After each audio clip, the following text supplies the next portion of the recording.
හිතන්න ඔයාගේ ගෙදර ඇඩ්‍රස් එක, පෞද්ගලික ෆෝන් නම්බර එක, ඔයා වැඩ කරන තැන මේ හැම දෙයක්ම සම්පූර්ණයෙන්ම නන්නාඳුනට පිට කෙනෙක්ට රුපියල් 3,400කට ගන්න පුළුවන් කිව්වොත් ඔයා විශ්වාස කරනවද? ඇත්තටම 3,400ක් කියන්නේ සාමාන්‍ය උදේ කෑම එකකටත් වඩා අඩු ප්‍රමාණයක් නේද?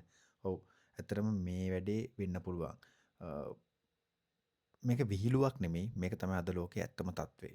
ඇත්තටම අපි මේ කතා කරන දේවල් ඇත්තටම අපේ ඉන්ෆර්මේෂන් සිකියුරිටි එකට, ඒ කියන්නේ ඔයාගේ පෞද්ගලික ආරක්ෂාවට මේක ලොකු සෑහෙන සාධකයක් බවට පත් වෙලා තියෙනවා. ඉතින් අයබෝවන් හැමෝටම ආදරෙන් පිළිගන්නවා ඩිජිටල් සීක channel එකට.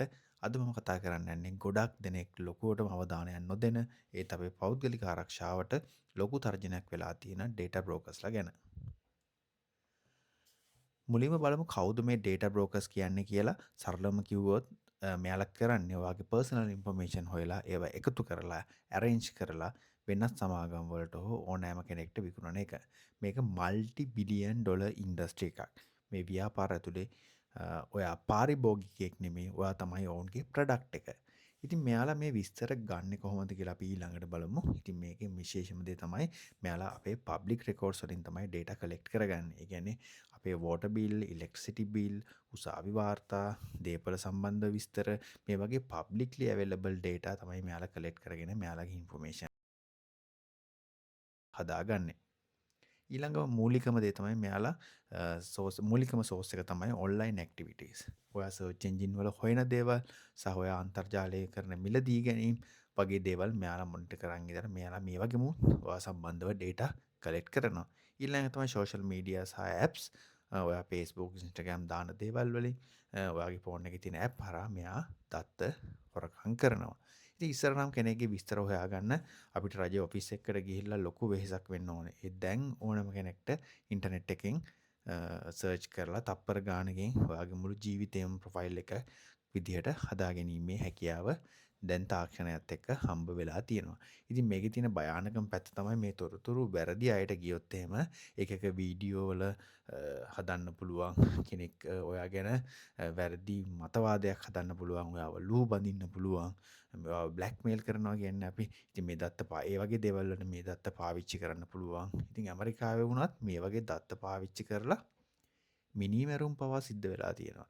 ඒ වගේම හිතන්න අපේ රටේ ආරක්ෂක අංශයක ඉන්න කෙනෙක්ගේ පෞද්ගලික විස්තර වෙනස් රටක ඔත්තුකාරයෙක්ට කලෙක්ට් කරගන්න පුළුවන් වුණොත් කොච්චර දෙයක් වේද? එයාව බ්ලැක්මේල් කරලා කොච්චර තර්ජනයක් බවට පත්වීමේ හැකියාවක් තියෙද නේ? ඉතින් අන්න ඒ වගේ ලොකු අවදානමක් තියෙනවා මෙන්න මේ data brokersලා සම්බන්ධව. ඉතින් එතකොට අපිට මොකද්ද මේකට කරන්න පුළුවන්? මේකෙන් අපි යම්කිසි සෙතක් සහනයක් සලසගන්නේ කොහොමද? අපේ දත්ත ආරක්ෂා කරගන්නේ කොහොමද? ඉතින් ඒකට මේ මුලින්ම ඔයාගේ නම ගහලා Google එකේ හරි වෙනත් people search site එක හරි search කරලා බලන්න. ඔයා ගැන මොනවද මේ ලෝකෙට පේන්න තියෙන්නේ කියලා. ඔයාගේ social media account වල තියෙන privacy settings ගිහිල්ලා check කරගන්න. ඒ වගේ privacy settings කොයි විදිහටද හදලා තියෙන්නේ කියලා බලලා ඒවා හරි විදිහට settings හදාගන්න. ඉතින් මේ ගැන ඔයා දන්නේ නැත්නම් පහලින් comment එකක් දාන්න. මම වෙනම වීඩියෝ එකක් අරන් එන්නම් කොහොමද social media secure විදිහට හදාගන්න සහ account වල privacy settings හදාගන්න සහ ඔයාගේ account එක ආරක්ෂා කරගන්න හැටි මම වෙනම වීඩියෝ එකක් අරන් එන්නම්. ඉතින් ඒ ගැන අනිවාර්යෙන් ඔයාට ඕන නම් පහලින් comment එකක් දාන්න සහ අවසාන වශයෙන් ඔයාට පුළුවන් ඕනෑම ඔයා මොකක් හරි ඔන්ලයින් ෆෝම් එකක් ෆිල් කරන්න කලින් හරි අලුත් account එකක් මොකක් හරි site එක හදාගන්න හරි දෙපාරක් ඒක ගැන හිතන්න. ඔයාට ඒ දෙන account එක අනිවාර්යෙන් ඕනේද? ඒ විස්තර දෙන එක සුදුසුද?